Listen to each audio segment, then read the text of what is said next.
अस्सलाम वालेकुम guys, how are you. I hope आप सब ठीक होंगे। और आज हम करंट अफेयर्स का एक टॉपिक डिस्कस करेंगे और वो टॉपिक है डेप्रिसिएशन ऑफ रुपी, रुपी का सस्ता होना। और इसके हम डिफरेंट पर्सपेक्टिव देख लेंगे कि why what are the causes of depreciation of rupee, उसके इम्पैक्ट्स क्या होते हैं and what are the way outs, और उसके वे आउट्स क्या हैं, कौन से तरीके हैं जिनके ज़रिए हम रुपी को स्टेबल कर सकते हैं और डेप्रिसिएशन को रोक सकते हैं। तो सबसे पहले इंट्रोडक्शन देख लेते हैं। इंट्रोडक्शन में क्या है डेप्रिसिएशन। सबसे पहले तो हमने समझना है कि डेप्रिसिएशन होती क्या है, व्हाट इज़ डेप्रिसिएशन। आसान लफ्ज़ों में अगर आपने समझना है तो वो ये है कि डॉलर के मुकाबले में रुपए का सस्ता होना क्या कहलाता है, डेप्रिसिएशन। डॉलर के मुकाबले में रुपए का सस्ता होना डेप्रिसिएशन है। अच्छा, अब हम देख लेते हैं कि डेप्रिसिएशन कब कब हुई। अब इसको देखें कि 2007 से 8 तक, इन 2007 टू 8, एक डॉलर जो था वो 62 रुपये का था। फिर 2013 में, ये तब था जब मुशर्रफ साहब की गवर्नमेंट गई तो डॉलर 62 रुपये का था। 2013 में जब जरदारी साहब की गवर्नमेंट गई तो उस वक्त एक डॉलर जो था वो 84 रुपये पे छोड़ के गए पीपल्स पार्टी। फिर 2014 से 17 तक जो डॉलर था वो 84 रुपये से महंगा होता होता 103 रुपये पे चला गया। ये वो दौर था जब नवाज शरीफ और इसाक डार इन पावर थे। अब 2018 में जब नवाज शरीफ और इसाक डार दोनों चले गए और पीछे बच्चे शाहिद खान अब्बासी और मिफ्ता इस्माइल, तो उस वक्त आपको याद होगी कि मिफ्ता इस्माइल ने कहा कि हमारा रुपया जो था आर्टिफिशियली मेंटेन किया हुआ गया था और हम इसको डेप्रिशिएट करेंगे, जो इसकी नेचुरल वैल्यू है वहाँ तक जाना चाहिए। तो उस वक्त मिफ्ता इस्माइल जब वज़ीर ख़जाना थे तो उन्होंने 103 रुपये से डेप्रिशिएट करके 127 रुपये पे फ्री फ्लोट छोड़ा तो 127 पे चला गया। फिर 2018 दिसंबर में जब पीटीआई की गवर्नमेंट आई और पीटीआई की गवर्नमेंट ने मज़ीद पहली दफ़ा उसको फ्री फ्लोट पे छोड़ा तो रुपया जो था वो 127 से 137 पे चला गया। और फिर करंटली अब आपको पता है कि वो 165 रुपये पे पहुंच चुका था। और बाकी अब जब रुपया स्टेबिलिटी की तरफ जा रहा है तो वापस 150 से 155 के दरमियान जो है वो फ्लोट कर रहा है, कभी ऊपर चला जाता है कभी नीचे या यहाँ तक। अभी करंटली 155 पे है। तो ये जो है ना मुख्तलिफ टाइम्स के अंदर डेप्रिसिएशन होती रही। अब हमने देखना है causes, what are the causes why rupee depreciates, रुपया सस्ता होता क्यों है। आम आवाम को इस बात का नहीं पता और ये होना बहुत ज़रूरी है। और सीएसएस के अंदर भी इस चीज़ की ऊपर क्वेश्चन आ जाता है और ये बहुत इंपॉर्टेंट है ऐसे के वाले से भी और पाकिस्तान अफेयर्स और करंट अफेयर्स के वाले, क्योंकि हमारी इकॉनमी जो है बड़ा हॉट टॉपिक है इस टाइम का। तो नंबर 1 जो है वो क्वांटिटेटिव ईजिंग, इसका एक बड़ी वजह बनती है डेप्रिसिएशन ऑफ रुपी की। अब क्या है quantitative easing, is what is quantitative easing, printing of rupee more than foreign reserves. सबसे पहले तो आपने समझना है फॉरेन रिजर्व्स क्या होते हैं।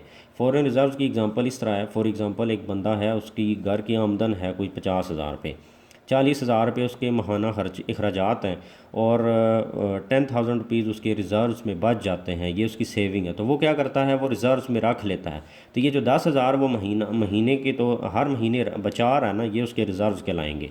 तो अब उन रिज़र्व्स को कभी भी यूज़ कर सकता है क्योंकि वो उसके पास एक एक्स्ट्रा मनी पड़ी है। वो उसके लिए प्लॉट ख़रीद ले, घर बना ले, गाड़ी ले ले, जो कुछ वो करना चाहे उससे कर सकता है क्योंकि वो एक्स्ट्रा अमाउंट उसके पास सेविंग में पड़ी है। अब क्या होता है, मुल्क की भी इसी तरह एग्ज़ाम्पल है। फॉर एग्ज़ाम्पल पाकिस्तान है तो इसकी अगर जो है ना अखराजात जो हैं उनसे बढ़कर अगर आमदनी है तो जो ऊपर वाली आमदनी होगी वो क्या होगा, वो रिज़र्व्स में स्टेट बैंक रखता रहेगा और वो पाकिस्तान के जो हैं वो रिज़र्व्स में पड़े रहेंगे स्टेट बैंक के। लेकिन वो फॉरेन रिज़र्व्स क्यों कहलाते हैं, फॉरेन रिज़र्व्स इसलिए कहलाते हैं कि पाकिस्तान की करेंसी तो पूरी दुनिया में नहीं चलती, जो पूरी दुनिया में करेंसी चलती है दैट इज़ डॉलर। तो पूरी दुनिया में हर मुल्क जो है वो जब अपने रिज़र्व्स बढ़ाता है तो वो डॉलर को प्रिज़र्व करता है, डॉलर को अपने बैंक्स के अंदर, नेशनल बैंक जो होते हैं उनके अंदर रखता है। तो फॉरेन रिज़र्व्स वो इसलिए हुए क्योंकि वो एक फ़ॉरेन करेंसी जो है वो रखी जाती है अपने बैंक्स के अंदर, जिसकी वजह से वो फॉरेन रिज़र्व्स कहलाते हैं। अब क्वांटिटेटिव ईजिंग क्या चीज़ है, क्वांटिटेटिव ईजिंग है printing of rupee more than foreign reserves. अब इस बात को आपने समझना है, मोर देन फॉरेन रिज़र्व्स, कि रुपये को प्रिंट करना, पाकिस्तान की हवाले से बात कर रहा हूँ, कि रुपया प्रिंट करना फॉरेन रिज़र्व से ज़्यादा, जब आप रुपये को फॉरेन रिज़र्व से ज़्यादा प्रिंट करेंगे तो फिर आपकी करेंसी डीवैल्यू होगी। इस बात को आपने समझना है। फॉरेन रिज़र्व आपको पता, आसान लफ्ज़ों में पता चल गया, डॉलर्स जो आपके स्टेट बैंक में पड़े हैं। होता ये है कि फ़ॉर एग्ज़ाम्पल पाकिस्तान के बाहर जो पाकिस्तानी बैठे हैं सऊदी अरब बाकी यूरोप में और जहाँ जहाँ पर भी हैं, वो पाकिस्तान के अंदर हर महीने हर साल जो है वो पैसे भेजते हैं। तो वो पैसा जो है वो उसकी तकरीबन वैल्यू है 20 से 22 बिलियन डॉलर्स के दरमियान वो वैल्यू होती है।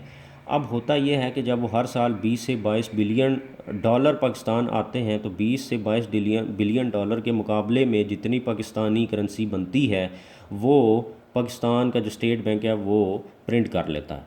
फॉर एग्ज़ाम्पल 20-22 बिलियन डॉलर जो है वो अगर 10 अरब रुपया बनता है सपोज़, तो पाकिस्तान के फ़ॉरेन रिज़र्व्स में 20 से 22 बिलियन डॉलर आए जो बाहर से पाकिस्तानियों ने भेजे, तो उसके इवज़ 10 अरब रुपया बनता था पाकिस्तान के रुपये में।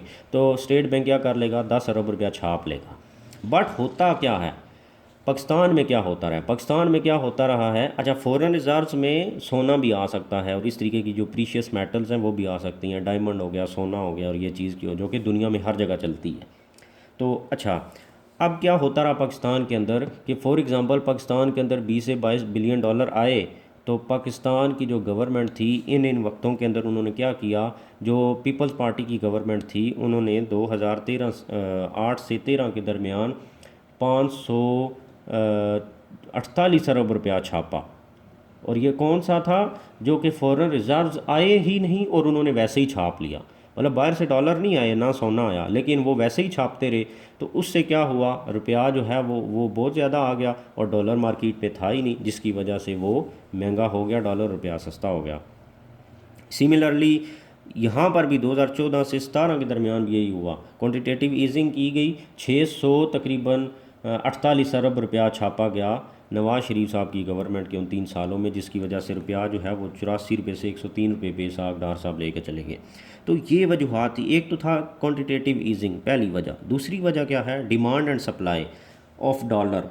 आपको पता है कि जब किसी चीज़ की डिमांड बढ़ जाए और उसकी सप्लाई कम हो तो जाहिर सी बात है वो महंगी ही होनी है। एक आसान सी एग्ज़ाम्पल है जो इजीली समझ आ जाए, रमज़ान में आप देख लें हमारी लोकली क्या होता है कि हर घर के अंदर फ्रूट जो है वो लेकर जाते हैं लोग। क्या होता है कि इफ़्तार के लिए जब फ्रूट हर बंदे की कोशिश होती है लेकर जाए, तो सडनली इतनी सप्लाई तो नहीं हो सकती जितनी डिमांड एक महीने में अचानक बढ़ जाती है। आम रूटीन में हम देखें हर घर में रोज़ाना दूसरे दिन फ्रूट नहीं जाता, हफ्ते में 1-2 दफ़ा जाता होगा, लेकिन क्या है कि हर रोज़ उतनी डिमांड नहीं होती जितनी रमज़ान में आ जाती है। तो जब जैसे ही डिमांड बढ़ती है तो वो फ्रूट जो एक रमज़ान से एक हफ़्ता पहले 100 रुपये किलो होता है वो अचानक से 200 रुपये 250 रुपये किलो पे चला जाता है। तो ये एक वजह होती है कि जब डिमांड ज़्यादा हो और सप्लाई कम होगी तो उससे क्या होगा, वो चीज़ जो है वो महंगी हो जाएगी।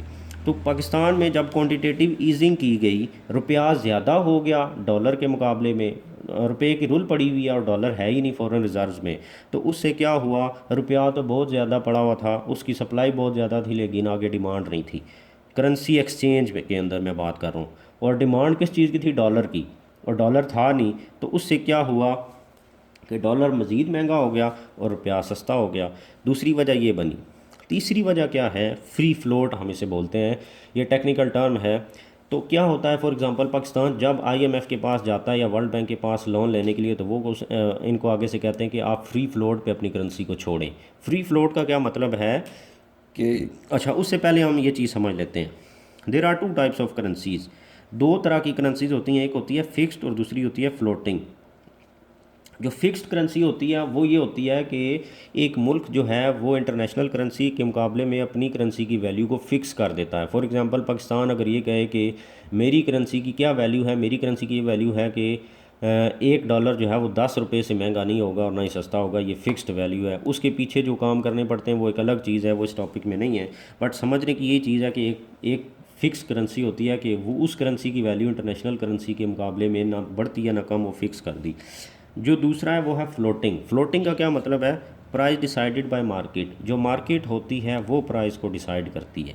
अब कैसे डिसाइड करेगी उस प्राइस को, कि आपको जब स्टेट बैंक आपको जब वर्ल्ड बैंक या आईएमएफ कहता है कि अपने रुपये को फ्री फ्लोट पे छोड़ दें, तो फ्री फ्लोट पे जब छोड़ा था तो क्या हुआ था कि जितने रिज़र्व्स आते रहे उससे ज़्यादा प्रिंटिंग ऑफ रुपी होती रही, उतनी नहीं हुई, उससे भी ज़्यादा हुई। जब ज़्यादा होती रही तो जो रुपये की वैल्यू थी वो तो कम होती रही, उसकी जो वैल्यू या डिमांड थी वो कम होती रही, और डॉलर जो है उसकी डिमांड या वैल्यू बढ़ती रही। तो जब फ्री फ्लोट पे आपने मार्केट में छोड़ा ना, तो वो अपनी असल वैल्यू पे चला गया। तो उससे क्या हुआ, 62 से 84, 103, 127, 155 और 65 पे पहुंच गया। ये 10-12 साल के अरसे में डॉलर जो है वो कोई 100 रुपये के नज़दीक इतना महंगा जो है वो डॉलर जो है सस्ता महंगा हो गया और रुपया सस्ता हो गया। तो ये चीज़ होती है फ्लोटिंग, कि फ्री आप मार्केट में छोड़ दें, जो उसकी नेचुरल वैल्यू होगी वो वहाँ पर जाकर रुक जाएगा और फिर उसके ऊपर उसकी ट्रेडिंग होगी। एक होता है इंडायरेक्ट कंट्रोल बाय स्टेट। ये चीज़ समझने वाली है, जिसको पीटीआई की गवर्नमेंट बार बार कहती है कि इसहाक डार ने आर्टिफिशली मेंटेन किया हुआ था रुपये को, और इस वजह से रुपया जो है वो सस्ता होना चाहिए था लेकिन नहीं हुआ। तो ये क्या चीज़ है, ये आपने समझनी है। अब इनडायरेक्ट कंट्रोल स्टेट कैसे करती है करेंसी को, उसमें जो नवाज शरीफ की या इसहाक डार क्या करता रहा उसको गवर्नमेंट ने, by floating more dollars in market, कि मार्केट के अंदर उसने डॉलर्स ज़्यादा फ्लोट किए जितने के हमारे पास थे नहीं। To control currency value artificial management of rupee हम इसे बोलते हैं, but mounting more and more debt. अब इसको समझना है, हुआ ये कि जो है वो इसहाक डार साहब ने क्या किया कि मार्केट के अंदर हमारी इतनी ज़्यादा डॉलर्स में लेन देन नहीं था, मतलब कि हमारे पाकिस्तान के अंदर इतने ज़्यादा डॉलर्स आ नहीं रहे थे बल्कि जा ज़्यादा रहे थे। तो जब मुल्क से बाहर ज़्यादा डॉलर जा रहे हैं और आ कम रहे हैं, ये क्या वजह है कि आप इस चीज़ को समझें कि हमारा ट्रेड डेफिसिट कितना है। पाकिस्तान के अंदर जो इंपोर्ट्स हैं वो तकरीबन 52 से 54 बिलियन डॉलर्स की हैं, 50 से 54 बिलियन डॉलर्स की हमारी इंपोर्ट्स हैं, और 23-24 बिलियन डॉलर्स की हमारी एक्सपोर्ट्स हैं। तो यहीं पे जो है वो 30 से 34 बिलियन डॉलर्स का खसारा पैदा हो जाता है। तो जब खसारा ज़्यादा है तो इसका क्या मतलब हुआ, डॉलर की डिमांड ज़्यादा है, मुल्क के बाहर से हम ऑयल इंपोर्ट करते हैं, बाकी इंपोर्टेड चीज़ें, मशीनरी, सी पैक था उसकी वजह से ज़्यादा मशीनरी इंपोर्ट होती रही, तो डॉलर की डिमांड ज़्यादा थी, मतलब मुल्क से बाहर जाने वाला डॉलर ज़्यादा था और उसकी डिमांड थी, और मुल्क के अंदर डॉलर कम आ रहा था।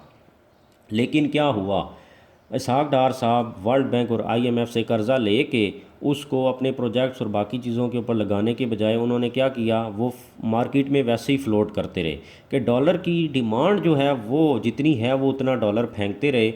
आमदनी थी ही नहीं, सिर्फ उधार लेकर वो मार्केट में डॉलर फेंकते रहे। जो करेंसी एक्सचेंजर्स थे उनके पास उन्हें डॉलर्स की कमी नहीं होने दी, वो रुपये दे के डॉलर लेते थे स्टेट बैंक से, फिर रुपया दे के डॉलर ले लेते थे, तो डिमांड में कमी नहीं आने दी, जिसकी वजह से क्या हुआ, कर्ज़ा चढ़ता गया चढ़ता गया चढ़ता गया। और इस चीज़ को बोलते हैं कि नेचुरली कुदरती तौर पर पाकिस्तान के अंदर डॉलर नहीं आ रहा था, लेकिन वो बंदा क्या कर रहा था कि स्टेट बैंक के जो रिज़र्व्स थे उनमें से पैसा निकाल निकाल के वो मार्केट में फेंकता रहा, जिसका रिज़ल्ट ये हुआ कि at the end state bank के जो रिज़र्व थे वो भी बिल्कुल फारिग हो गए, वहाँ पर भी कुछ नहीं बचा, और जब मार्केट में डॉलर फेंकने के लिए रहा ही नहीं तो उससे क्या हुआ, रुपया सस्ता हो गया और डॉलर जो है वो फिर महंगा हो गया। तो ये चीज़ होती है आर्टिफिशियल मैनेजमेंट, कि कुदरती तौर पर उसकी वो वैल्यू नहीं है, आर्टिफिशियली मेंटेन किया हुआ है कि उसको डॉलर को सर्कल में रखने के लिए अपने फॉरेन रिजर्व से वो निकाल निकाल के पैसे वहाँ पर फेंकी जा रहा है, हालांकि वो सीधा सीधा नुकसान है। एक ना एक दिन तो आना ही था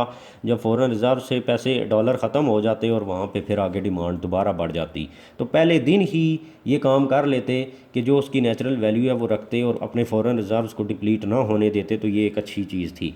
तो उससे क्या होता है, 10 से 12 बिलियन डॉलर जो है वो एनुअली हम पे करते हैं, वो जो कर्ज़ा हमने लिया होता है, और वो फ्री फ्लोट वो हम मार्केट में फेंकने के लिए डॉलर यूज़ करते रहें। तो उससे उसकी वजह से क्या हुआ, हमारे ऊपर कर्ज़ा चढ़ता ही चढ़ता गया।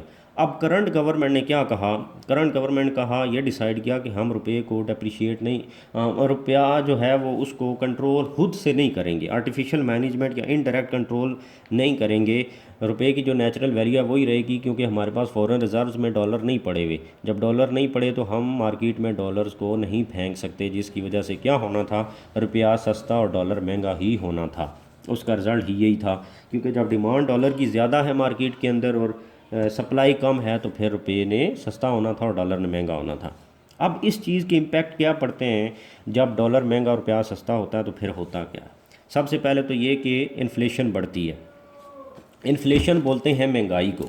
जब देखें कि जितनी चीज़ें आपने इंपोर्ट करनी है बाहर से, जब डॉलर महंगा हो गया तो आपने पेमेंट तो उनकी डॉलर में करनी है। रुपया तो हमारे रुपये की तो कोई वैल्यू नहीं है इंटरनेशनल लेवल पे। जो करेंसी चलती है ज़ाहिर है हमारे पास वो होनी चाहिए।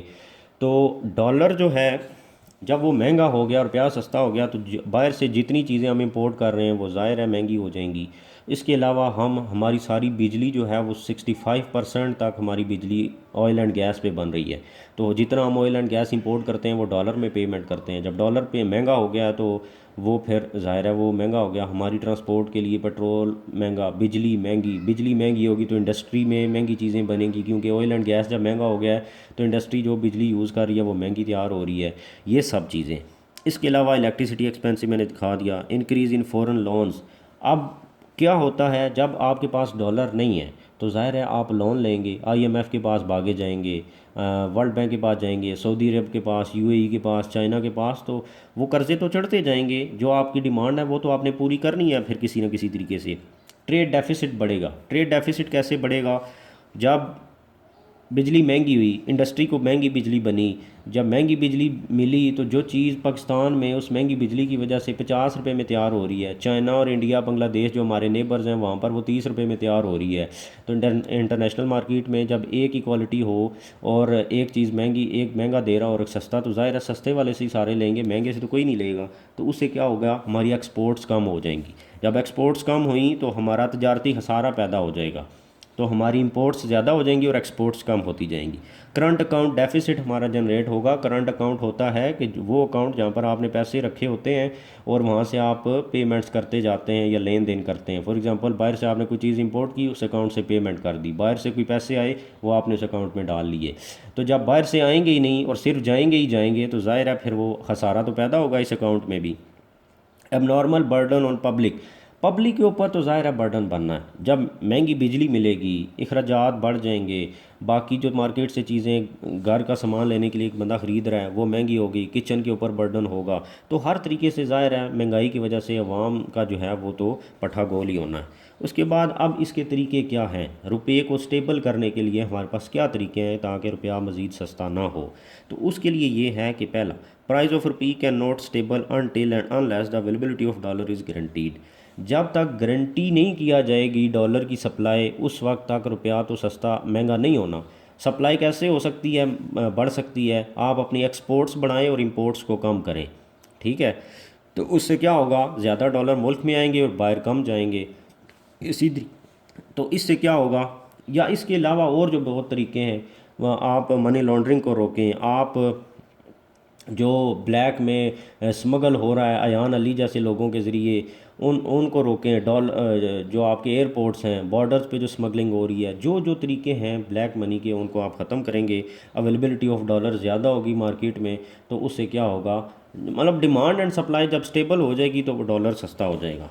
रिड्यूस ट्रेड डेफिसिट, अपनी एक्सपोर्ट्स को बढ़ाएं, इंपोर्ट्स कम करें।